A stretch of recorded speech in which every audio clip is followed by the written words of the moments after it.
ጤና ይስጥልን። ይህ የ2017 ዓመተ ምህረት የ8ኛ ክፍል አማርኛ ሚኒስትሪ ፈተና ክፍል 1 ከጥያቄ ቁጥር 1 እስከ 20 ሲሆን ይህ ጥያቄ የተዘጋጀው በአዲስ አበባ ከተማ አስተዳደር ትምህርት ቢሮ ነው። በጣም እናመሰግናለን። ጥያቄ ቁጥር 1 በማህበራዊ ግንኙነት ሂደት አንድ ተናጋሪ ከሚከተሉት ውስጥ አንዱን እንዲተገብር ይጠበቃል። ሀ አዋቂዎችን እንደ ህፃናት ማናገር፣ ለ ከወንዶች ይልቅ ሴቶችን ማክበር፣ ሐመሮሃ የንግግር ተሳታፊዎችን ማክበር፣ መ ህፃናትን ገሰጥ አድርጎ መያዝ።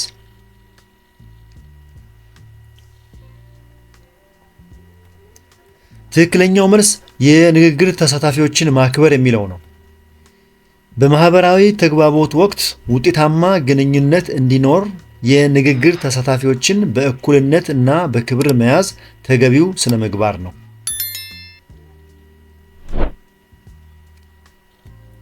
ሁለተኛ ንግግር ዳሽ ነው። ሀ ሰዎች እንዲረዱት አድርጎ ሐሳብን በቃል የመግለጽ ችሎታ፣ ለ መልእክት ተቀባይ በጽሑፍ አማካኝነት መረጃ የሚያገኝበት፣ ሐመሮሃ በቴሌቪዥን የሚተላለፍን መልእክት በቀላሉ የምንገነዘብበት፣ መ በስብሰባ ላይ የሚደረግ ውይይት ተዘግቦ ሰነድ የሚደረግበት።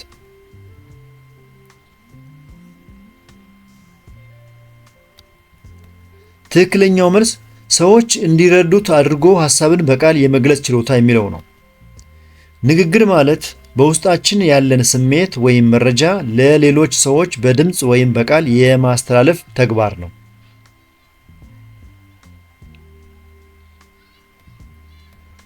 ሶስተኛ ከሚከተሉት አንዱ ትክክለኛ የሆነ የንግግር ስርዓት ተከናውኖበታል።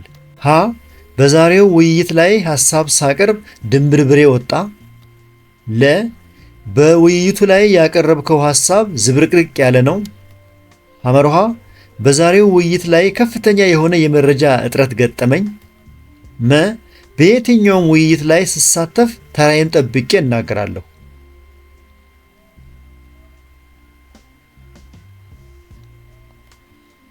መልሱ በየትኛውም ውይይት ላይ ስሳተፍ ተራዬን ጠብቄ እናገራለሁ የሚለው ነው። ምክንያቱም ተራን ጠብቆ መናገር አንዱና ዋነኛው የንግግር ስርዓት ሲሆን ይህም ለሌሎች ተሳታፊዎች እውቅና መስጠትን ያሳያል። እንቀጥል። ጥያቄ ቁጥር 4 ሰዎች እንደ ማህበረሰብ እርስ በርስ የሚያደርጉት ግንኙነት ለምን ያገለግላል? ሀ አንዱ በሌላው መጎዳት እንዲስቅ፣ ለ እርስ በርስ መደጋገፍ እንዲችሉ፣ ሐመሮሃ አንዱ ሌላውን አሸንፎ እንዲጥለው፣ ወይስ መ አንዱ በሌላው ላይ ጥገኛ እንዲሆን።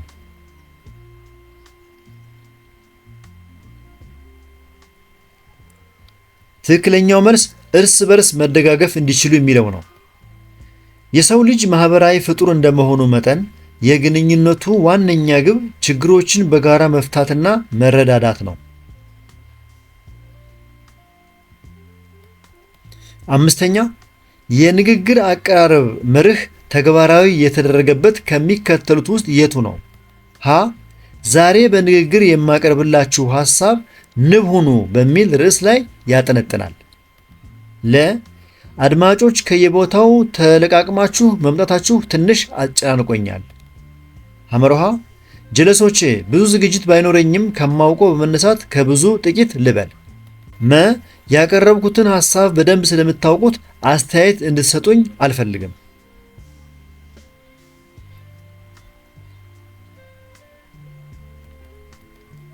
ዛሬ በንግግር የማቀርብላችሁ ሐሳብ ንብ ሁኑ በሚል ርዕስ ላይ ያጠነጥናል ካላችሁ ትክክል ነው።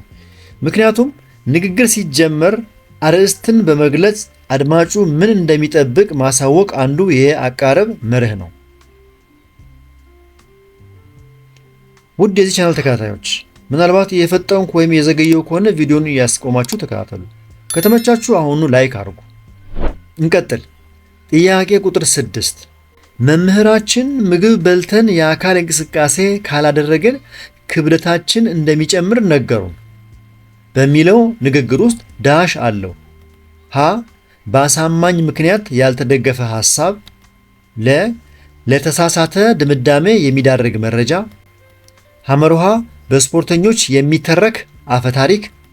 መ ጥሩ የምክንያትና የውጤት ግንኙነት።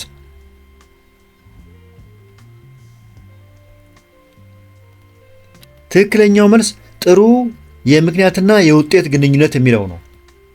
የአካል ብቃት እንቅስቃሴ አለማድረግ ወይም ምክንያት ሲሆን ወደ ክብደት መጨመር ወይም ውጤት ይመራል የሚለው ሐሳብ ምክንያታዊ ትስስር አለው።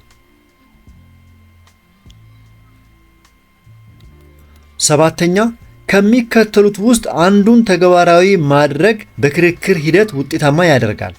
ሀ ተቃራኒ ቡድንን በሐሳብ መደገፍ። ለ ሐሳብን በምክንያት ማስደገፍ። ሐመርሃ የሌላውን ቡድን ሐሳብ መቀበል። መ የተልፈሰፈሰ ምክንያት።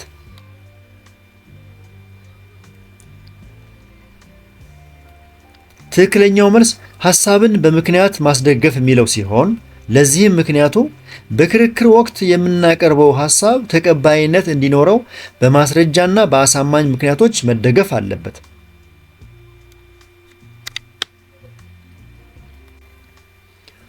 ጥያቄ ቁጥር 8 ከሚከተሉት ንግግሮች ውስጥ አንዱ የምክንያትና ውጤት ትስስር አለው።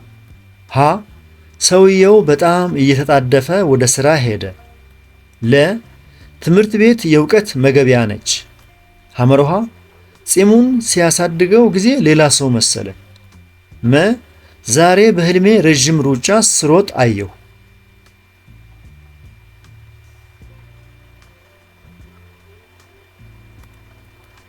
መልሱ ጺሙን ሲያሳድገው ጊዜ ሌላ ሰው መሰለ የሚለው ነው። ጺም ማሳደግ ምክንያት ሲሆን ወደ መልክ መቀየር ወደ ውጤት ስላመራ የምክንያትና ውጤት ትስስርን ያሳያል።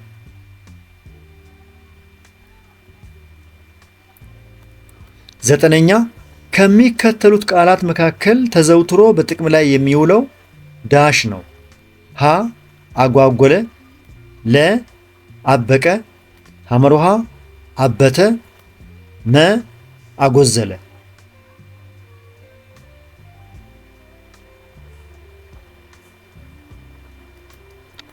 መልሱ አጓጎለ የሚለው ነው። አጓጎለ ማለት መቋጠር ወይም መጓጎል ትርጉሙ ሲሆን ይህ በብዛት ከምግብ ወይም ከፈሳሽ ነገሮች ጋር ተያይዞ የሚመጣ ፍቺ ነው። አንድ የሚሟሟ ወይም የሚለሰለስ ነገር ሳይሟሟ ሲቀርና ጥጥጥ ያሉ ትናንሽ እብጠቶች ሲፈጥር ጓጎለ ይባላል። ለምሳሌ ሽሮ ጓጎለ ማለት ሽሮው ሳይበጠበጥ ወይም ሳይታሽ ቀርቶ ዱቄቱ እንደ ኳስ ተቋጥሮ ቀረ ለማለት ነው። ወይም በሶውን ሲበጠብጠው አጓጎለው ማለት በሶው ሲበጠበጥ ወይም ሲቦካ ስልት ስለጎደለው በሶ እንዲጓጉል ወይም እንዲቋጥር አደረገው ማለት ነው። ሌሎቹ ቃላት ተዘውትሮ በጥቅም ላይ ሲውሉ አንሰማም።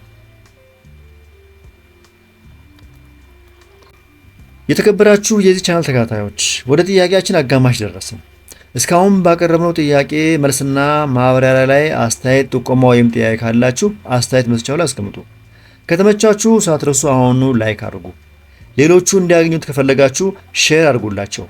በዚህ ቻናል ላይ የተለያዩ የ8ኛ ክፍል የሚኒስትሪና ሞዴል ጥያቄዎች ስለሚገኙ እነሱን በቀላሉ ለማግኘት ቻናሉን ሳብስክራይብ አድርጉ። እየፈጠንኩ ወይም የዘገየው ከሆነ ቪዲዮን ያስቆማችሁ ተከተሉኝ። መልካም ጊዜ። እንቀጥል። ጥያቄ ቁጥር 10 አባቷ ግርማ ሞገስ ያለው ሰው መሆኑን ተመልክታ ዳሽ። ይህን አረፍተ ነገር የተሟላ የሚያደርገው ቃል የቱ ነው? ሀ ታመመች። ለ ተሰቀለች። ሐመርሃ ተዘቀዘቀች። መ ተደመመች።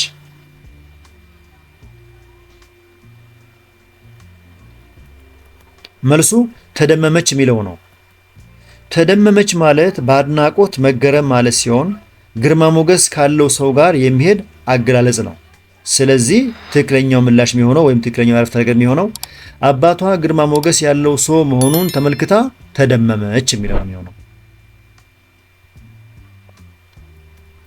11ኛ አንተ ልጅ ከዚህ ደቂቃ ጀምሮ ዳሽ የሚለውን አረፍተ ነገር የተሟላ ሊያደርገው የሚችለው የቱ ነው? ሀ እናቴን ወዳት ነበር።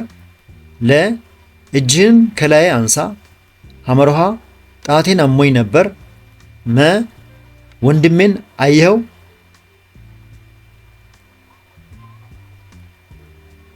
ትክክለኛው መልስ እጅህን ከላይ አንሳ የሚለው ነው። አንተ ልጅ የሚለው አጀማመር ማስጠንቀቂያን ስለሚያመለክት እጅህን ከላይ አንሳ የሚለው ትዕዛዛዊ አረፍተ ነገር ይስማማዋል። በዚህ መሰረት ተሟልቶ ሲነበብ አንተ ልጅ ከዚህ ደቂቃ ጀምሮ እጅህን ከላይ አንሳ የሚለው ትክክለኛው አረፍተ ነገር ይሆናል ማለት ነው።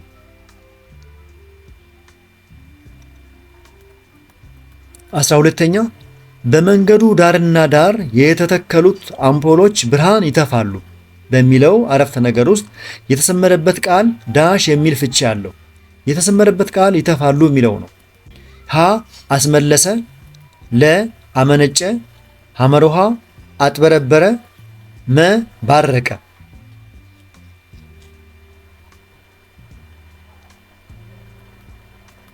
ትክክለኛው መልስ አመነጨ የሚለው ነው።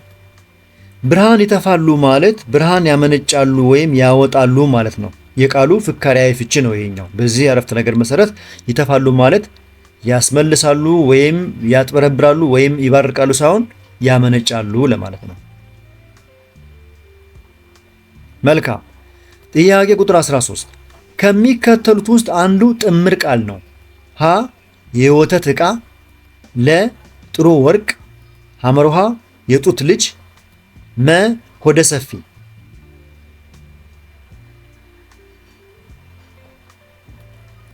ትክክለኛው መልስ ሆደ ሰፊ የሚለው ሲሆን ሆደ ሰፊ ሁለት ቃላት ሆድ እና ሰፊ ተጣምረው ታጋሽ የሚል አዲስ ትርጉም የፈጠሩበት ጥምር ቃል ነው።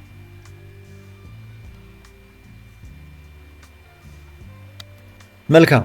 ጥያቄ ቁጥር 14 ልጅቷ በወንድሟ ሰርግ ላይ ጭፈራውን አስነካችው የሚለው አረፍተ ነገር ልጅቷ ዳሽ ይገልጻል። ሀ በደንብ መጨፈሯን፣ ለ ለታይታ መንቀሳቀሷን፣ ሐመሮሃ ከጭፈራ መከልከሏን፣ መ ለወጉ መወዛወዟን።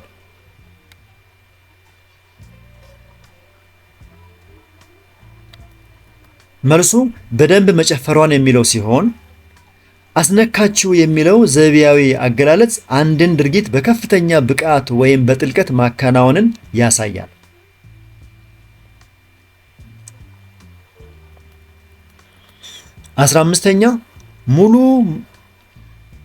15ኛ ቤቱ ሙሉ መሆኑን አይቼ ለአናጺው ወንድሜ ጥሩ ቀፍቃፊ መሆኑን ነገርኩት በሚለው አረፍተ ነገር ውስጥ ለተሰመረበት ቃል ፍካሪያዊ ፍቺ የሚሆነው የቱ ነው? የተሰመረበት ቃል ቀፍቃፊ የሚለው ነው። ሀ ረባሽ፣ ለ ባለሙያ፣ ሐመሮሃ ወላድ፣ መ አንጥረኛ።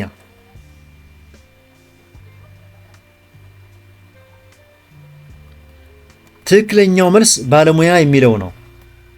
ቀፍቃፊ በሙያው ጠንካራና ጎበዝ የሆነን ሰው ለመግለጽ የሚገባ ፍካሪያዊ ፍቺ ነው።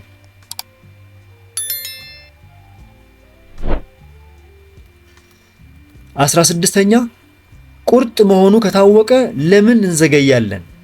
ምሳችንን እንብላና ጉዟችንን እንጀምር በሚለው ንግግር ውስጥ ለተሰመረበት ቃል እማሪያዊ ፍቺው ዳሽ ነው። የተሰመረበት ቃል ቁርጥ የሚለው ነው። ሀ የተለየ፣ ለ እርግጠኛ፣ ሐመሮሃ ሙዳ ስጋ፣ መ ሆድ አባቢ።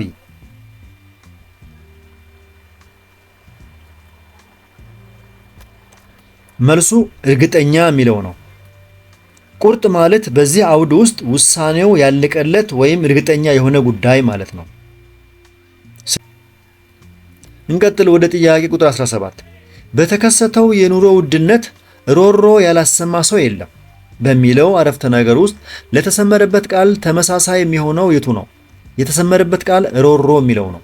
ሀ ሐዘን፣ ለ ጩኸት፣ ሐመሮሃ ኡኡታ፣ መ ምሬት።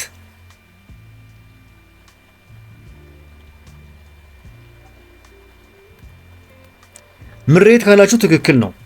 ምክንያቱም ሮሮ የችግር ወይም የጭቆና ስሜትን በለቅሶ ወይም በጩኸት መግለጽ ሲሆን ከምሬት ጋር ተመሳሳይ ፍቺ አለው።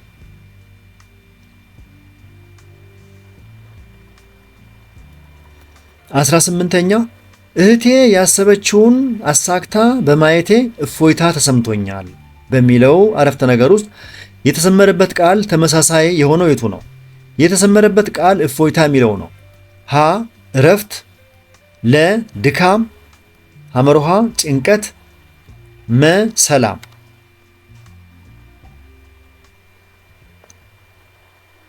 ለዚህ ጥያቄ ትክክለኛ መልስ የሚሆነው እረፍት የሚለው ነው። እፎይታ ከአንድ ስጋት ወይም ጭንቀት በኋላ የሚመጣ የመረጋጋትና የእረፍት ስሜት ነው።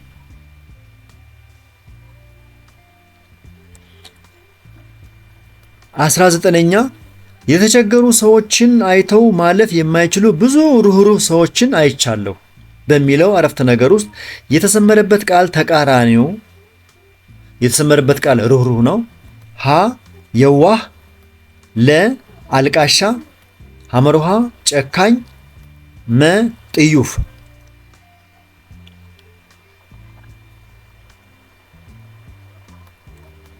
መልሱ ጨካኝ ነው። ርኅሩህ ለሰው የሚራራ ማለት ሲሆን ተቃራኒው ለሰው ስሜት ደንታ የሌለው ጨካኝ ማለት ነው።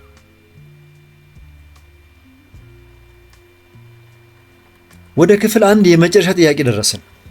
ጥያቄ ቁጥር 20 የበኩር ልጁ አድጎ አድጎ ቁልቁል ያየኝ ጀመር በሚለው አረፍተ ነገር ውስጥ ለተሰመረበት ቃል ተቃራኒ የሚሆነው የቱ ነው? የተሰመረለት ቃል ቁልቁል የሚለው ነው። ሀ ቻልክ፣ ለ ሽቅብ፣ ሐመርሃ በላይ፣ መ ንቀት።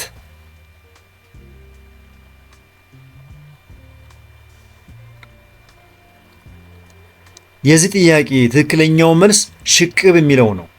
ምክንያቱም ቁልቁል ወደ ታች ማለት ሲሆን ተቃራኒው ደግሞ ወደ ላይ የሚያመለክተው ሽቅብ የሚለው ቃል ነው።